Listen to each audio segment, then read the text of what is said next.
Coming up, the Ped Mall shooter went to court. We have a special update.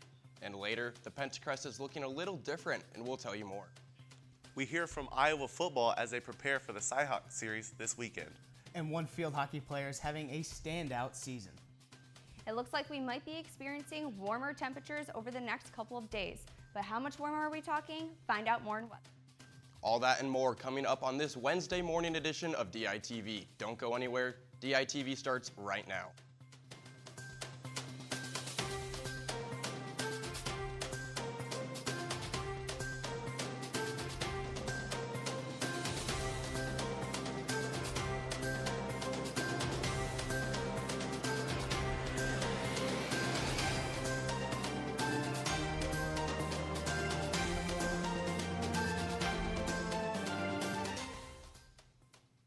Good morning and thank you for tuning in. I'm Kate Overton. The Ped Mall shooter case made its way to the Iowa Supreme Court Tuesday. Lamar Wilson was convicted of manslaughter when he killed one man and injured two others in the Iowa City pedestrian mall back in 2017. We have the Daily Iowan managing news editor Kaylee Reese standing by with more. Kaylee, what can you tell us? Well, in last night's special session at Muscatine High School, the Iowa Supreme Court heard arguments both for and against the appeal of the conviction of Lamar Wilson, who is currently serving a sentence of over 20 years in prison. Wilson is arguing that he should have received his pretrial hearing he requested to discuss his immunity under Iowa's Stand Your Ground law. The law currently states that a person may use justifiable force against an aggressor should danger be imminent. The Iowa Supreme Court spent a lot of time last night discussing and questioning the exact language of the law, how the law should be applied in court proceedings, and whether Wilson's use of force was justified or not. However, it will be several months until the court reaches a decision on whether or not to appeal Wilson's conviction. Back to you in the studio. Thank you, Kaylee.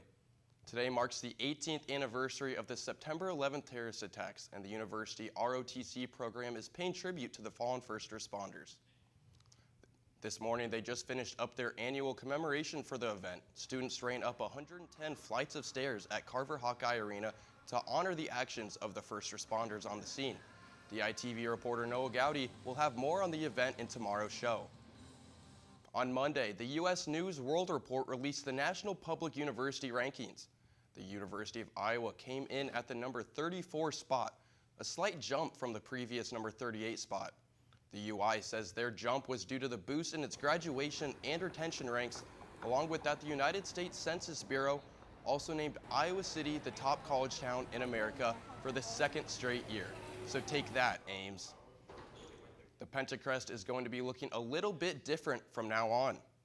One of the trees on the front lawn fell apart because of Monday night's thunderstorm, and now students will have to try to find a new tree to use for hammocking. President Trump announced on Twitter yesterday that he fired National Security Advisor John Bolton. The president fired the advisor after disputing over plans to meet with Taliban leader at Camp David. Trump said he asked Bolton for his resignation on Monday night. The former advisor also took to Twitter to deny that he had been fired, but offered to resign. According to Bolton, the president said he would talk about it later. This will be the third national security advisor during Trump's term. And we're halfway through the week. We'll see what the rest of the week has in store for us with the weather. We're going to send it to Melissa in the weather studio. Thanks, Kate. Ladies and gentlemen, today is going to be a hot one. We're going to have a high of 88 degrees with partly cloudy skies and a 20% chance of rain. As we head into tonight, the temperatures are going to drop to 69 degrees. We'll have a 50% chance of thunderstorms. Also tonight, those thunderstorms may produce some damaging winds and hail and possible tornadoes while we're under a possible severe weather threat. So be alert about what's going on outside. Now let's take a look at the extended forecast.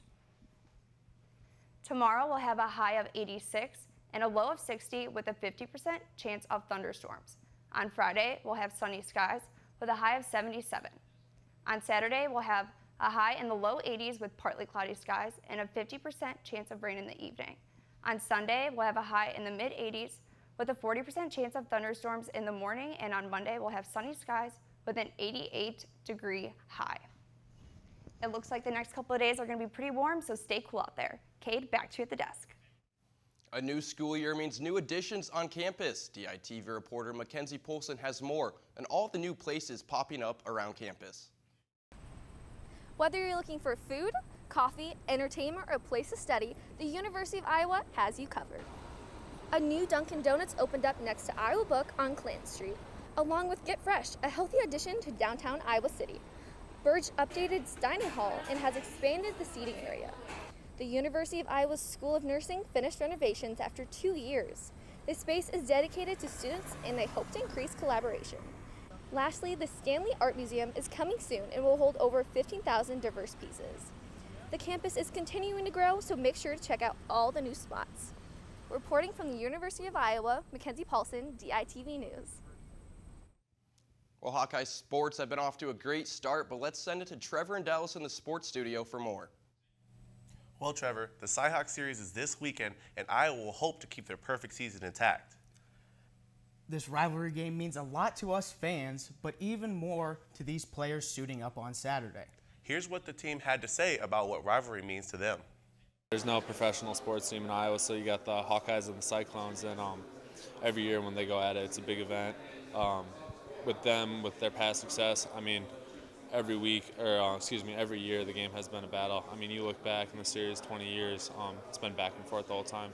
So it's going to be a competitive match. It's going to be a great atmosphere, and it's going to be a great game. Best thing about this game is the guys in this building. You know, training with these guys, practicing with these guys, and being in a locker room with these guys. That's what's truly special to me.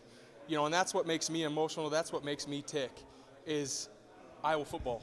And the guys in this building and doing what's best for Iowa football. That's truly what it's all about. And that's what we're really focused on this week is, having 5 good days and winning the preparation battle, and doing our best, for 5 days, the best that we can. And yeah, this is a big rivalry game and stuff, but what matters most to me is the guys in this building and the guys, that I play with every single day and train with and compete with. I don't know about you, Dallas, but I got pretty emotional listening to Landon there. Yeah, safe to say that man loves to play for Iowa. With fall sports starting to pick up, there's one Hawkeye to keep an eye on. DITV sports reporter Marissa Kraft has more on how the Tasmanian Devil made a home in Iowa. University of Iowa junior Maddie Murphy is quite the competitor on the field hockey team.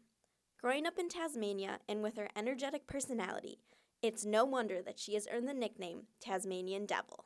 Although she probably hears this nickname at least once a game, she completely embraces it. I like it.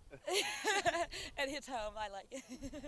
I guess it's just a pretty iconic animal feature of my country, and everyone loves it. So I guess it's stuck. On the pitch, Murphy has proven herself to be a fierce opponent. She has been playing field hockey since she was 11, and her experience shows. Murphy started in all 18 games her freshman year, and in all 21 games her sophomore year. First and foremost, just a downright competitor, and we love that she's a part of our program. If you saw even today, she can turn it on just with her speed and can get away from players very easily. She's also just very handy on both sides of her body. Her elimination skills are fantastic, and if she has space, she is a really great finisher too. So we love everything about Maddie Murphy, and we're so glad she's on our team. We can look forward to seeing a lot more of Murphy and her devilish energy as we watch the field hockey team tackle the 2019 season. Reporting from Grant Field, Marissa Kraft, DITV Sports. Iowa will be back on the pitch this Friday as they take on California. That's all we have for you in sports today. Come back tomorrow to hear how DITV director Lucy Rodin went on a spy mission. Kate, back to you at the desk. That's all we have for you on this Wednesday morning edition of DITV. Be sure to head over to thedailyiowan.com for all your latest news between Monday and Friday. If that isn't enough of the Daily Iowan for you, be sure to check out our print edition of the news on stands now. For DITV News, I'm Kate Overton. Have a great day, Iowa City.